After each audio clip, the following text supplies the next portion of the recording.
하나님의 속성을 나타내는 특별한 호칭 가운데 무소편지하시는 하나님이라고 하는 호칭이 있습니다. 무소편지하시는 하나님, 환경과 시간과 공간을 초월하여 계시며 환경과 공간과 어떤 시간을 초월하여 역사하시는 하나님을 말하는 것입니다. 무소편지하시는 하나님. 이 무소편지하시는 하나님에 대해서 다윗은 시편 139편 7절부터 10절에 이렇게 고백을 하고 있습니다. 내가 주의 영을 떠나 어디로 가며 주의 앞에서 어디로 피하리이까? 내가 하늘에 올라갈지라도 거기 계시며 수월에 내 자리를 펼지라도 거기 계시니이다.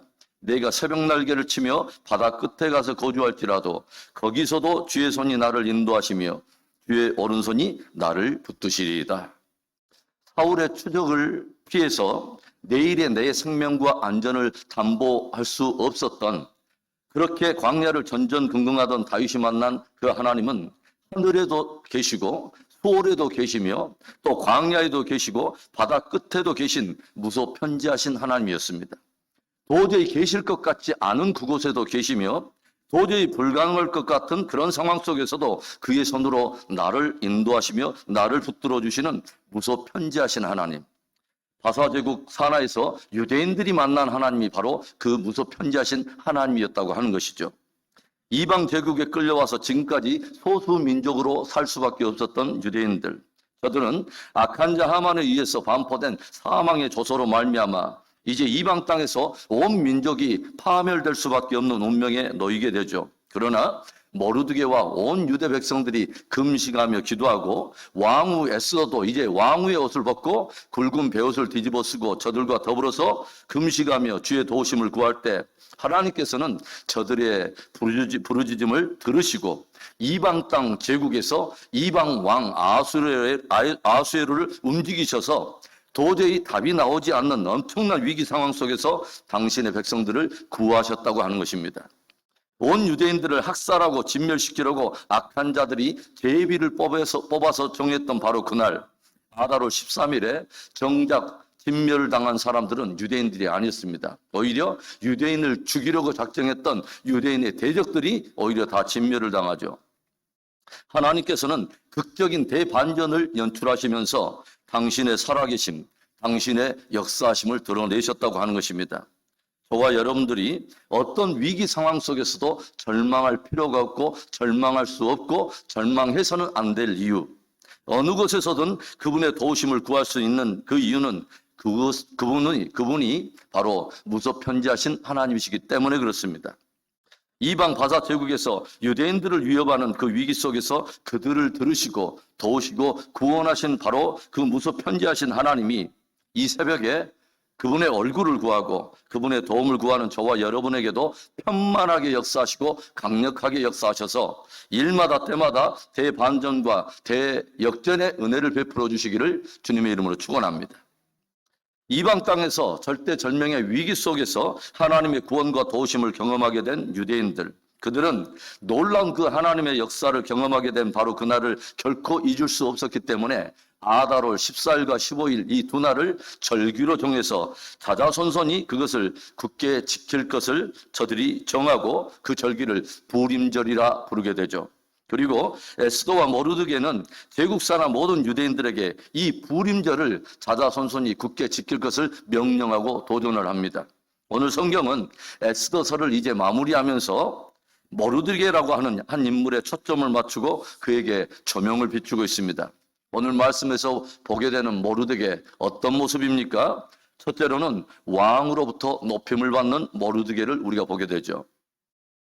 오늘 말씀을 보면 모르드게는 왕후인 에스더와 더불어서 왕으로부터 전권을 위임받아 가지고 부림절에 관한 조서를 만들어서 반포하고 왕은 이 모르드게를 제국의 제2인자의 자리에 높이는 것을 우리가 보게 됩니다. 유다인 모르드게가 아하수에로 왕의 다음이 되었다라고 하는 이 구절이 기록되어 있어요. 여러분, 아하수에로 왕은 어떻게 이 모르드게를 존귀하게 하고 높일 생각을 하게 되었을까요? 무엇보다도 전에 왕을 암살하려고 하는 자들로부터 그 생명을 건져낸 모르드게의 충성이 있었다고 하는 거죠. 어떻게 보면 제국 안에 거주하는 일개 소수민족의 사람으로서 이방 왕인 아하수에로 왕이 암살을 당하려고 하는 이 모략에 대해서 사실 무심하게 반응할 수도 있었어요. 그러나 모르드게는 암살의 모략을 고발하여 왕의 생명을 건졌다고 하는 것입니다. 그리고 암살의 위기에서 이 왕의 생명을 건진 이 모르드게 사건이 다만 궁중일기에만 기록된 채 사람들로부터 잊혀질 수도 있었는데, 왕은 뒤늦게 우연히 그 궁중일기에서 모르드게가 자기 생명을 극한 암살에서 자기 생명을 건져냈다고 하는 사건을 알게 되죠. 그리고 그때 당대에 그 모르드게에게 아무런 보상도 베풀지 않고 관작도 베풀지 않았다고 하는 사실도 알게 됩니다. 자신의 생명을 건져준 것만 해도 감사한 일인데 그것에 대해서 아무런 보상도 또 아무런 관작도 요구하지 않았던 이 모르드게의 인품과 인격에 대해서도 깊이 감동을 받게 되었을 것입니다. 오늘 10장 1절과 2절의 말씀도 우리 한번 보겠습니다. 아하수에로 왕이 그의 본토와 바다 섬들로 하여금 조공을 바치게 하였더라. 왕의 능력 있는 모든 행적과 모르드게를 높여 존귀하게 한 사적이 메대와 바사 왕들의 일기에 기록되지 아니하였느냐. 역사를 살펴보면요, 이 아하수에로 왕은 헬라 곧 그리스와의 전쟁에서 패전하면서 굉장히 고전을 면치 못한 것을 역사가 기록하여 우리에게 들려주고 있는데, 오늘 말씀을 보면 왕이 그의 본토는 물론 바다 섬들에 이르기까지 조공을 바치겠다고 하는 그런 기록을 우리에게 들려주고 있어요. 어떻게 다시 그 나라의 힘이 다시 회복이 되었고 어떻게 다시 강성해지고 그 힘이 바다의 섬들에게까지 그렇게 미치게 되었을까요? 바로 신실하고 충성된 모르드게 때문에 그렇습니다.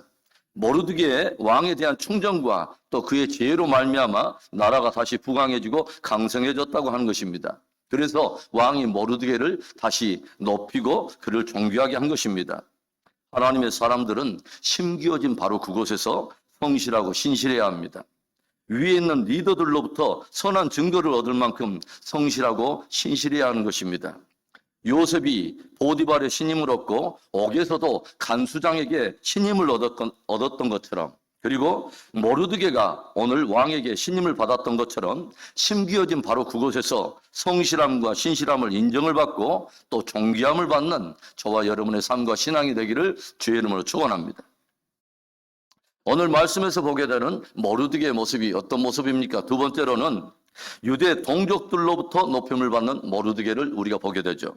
오늘 말씀을 보면 모르드게는 유다인 중에 크게 존경을 받고 그의 허다한 형제에게 사랑을 받았더라라고 기록하고 있어요. 어찌 그러지 않겠어요?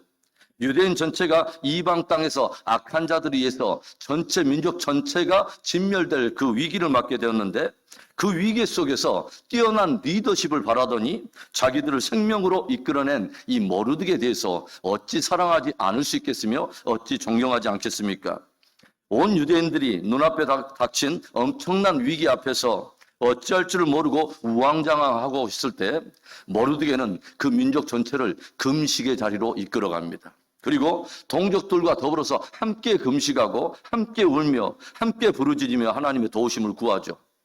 다른 사람들에게 짐을 지우고 다른 사람들에게 시킨 후에 뒷짐지는 것이 아니라 함께 금식하며 함께 울며 함께 하나님의 도움을 구했다고 하는 것입니다. 그뿐이 아닙니다.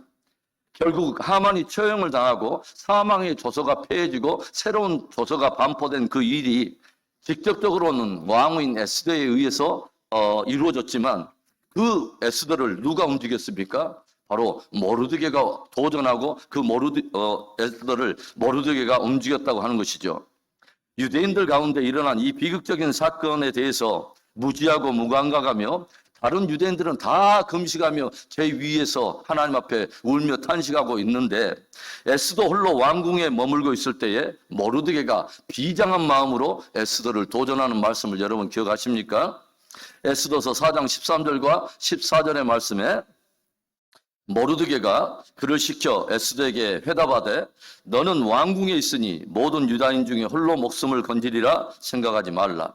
이때 내가 만일 잠잠하여 말이 없으면 유다인은 다른 데로 말미암아 노임과 구원을 얻으려니와 너와 내 아버지 집은 멸망하리라. 내가 왕후의 자리를 얻은 것이 이때를 위함이 아닌지 누가 알겠느냐 하니. 여러분, 동족들 앞에 선한 본을 보이며 함께 금식하고 함께 울며 함께 위기를 극복함으로 유대 동족들에게 높임과 존귀함을 받았던 모르드게처럼 특별히 공동체 안에서도 귀한 섬김과 선한 본으로 말미암아 선한 증거를 얻는 복된 저와 여러분의 신앙이 되기를 축원합니다. 오늘 말씀에서 보게 되는 모르드게의 마지막 모습, 제국의 온 백성들로부터 높임을 받는 모르드게를 우리가 발견하게 되죠. 오늘 말씀을 보면 유대인 모르드게가 온 백성들의 이익을 도모하며 모든 종족을 안위하였더라라고 하는 말씀이 기록되어 있어요. 모르드게는 아하수에로 왕의 신임을 얻어서 제국의 제2인자가 되었지만 다만 그렇다고 해서 유대인 동족들만을 위해서 일하는 민족주의자는 아니었습니다. 헌정을 베풀어서 제국 산하 모든 백성과 모든 종족들의 이익을 도모하고 그들을 안위하는 그런 선정을 베풀었다고 하는 거예요. 그래서 점점 그 나라가 다시 강성해지고 본토뿐만 아니라 바다 선들로부터도 조공을 받을 만큼 다시 힘이 강해졌다고 하는 것입니다. 우리들은 모르드게를 통하여 이루어진 이 일련의 사건들을 보면서 그의 배후에서 그를 존귀하게 높이시는 하나님의 손길을 봅니다. 요셉이 보디발의 집에서 그 집의 제반 업무의 모든 것들을 관장하면서부터 하나님께서 보디발의 집에 은혜를 베푸심으로 그 집이 풍성해진 것처럼, 그리고 요셉이 심지어 감옥에서 모든 제반 업무를 맡게 되면서부터 하나님께서 그 감옥에까지 은혜를 베풀어 그곳의 모든 범사가 형통하게 하신 것처럼, 모르드게가 바사 제국의 총리가 되면서부터 하나님이 그의 온 나라에 은혜를 베푸시더니 그 나라를 강성하게 하시고 형통하게 하심으로 더욱 모르드게를 높이고 존귀하게 하셨다고 하는 것입니다. 여러분, 어떻게 모르드게는 그렇게 왕에게도 높임을 받고 동족들에게도 높임을 받고 모든 바사 제국 산하의 백성들에게 존귀함을 받게 되었을까요? 다른 것이 아닙니다. 하나님께서 그를 높이셨기 때문에 그렇습니다. 그렇다면 왜 하나님은 모르드게를 높이셨을까요? 그가 하나님 앞에서 신앙의 절개를 지키고 범사에 하나님 편에서 행하고 일마다 때마다 하나님을 구하는 삶을 살았다고 하는 것입니다. 성경은 우리에게 이런 말을 도전합니다. 주 너의 하나님을 가까이 하라. 그리하면 그가 너희를 가까이 하시리라. 늘 하나님이 인정하며 하나님이 높여주시는 복된 우리의 삶이 되기를 다시 한번 주님의 이름으로 축원합니다.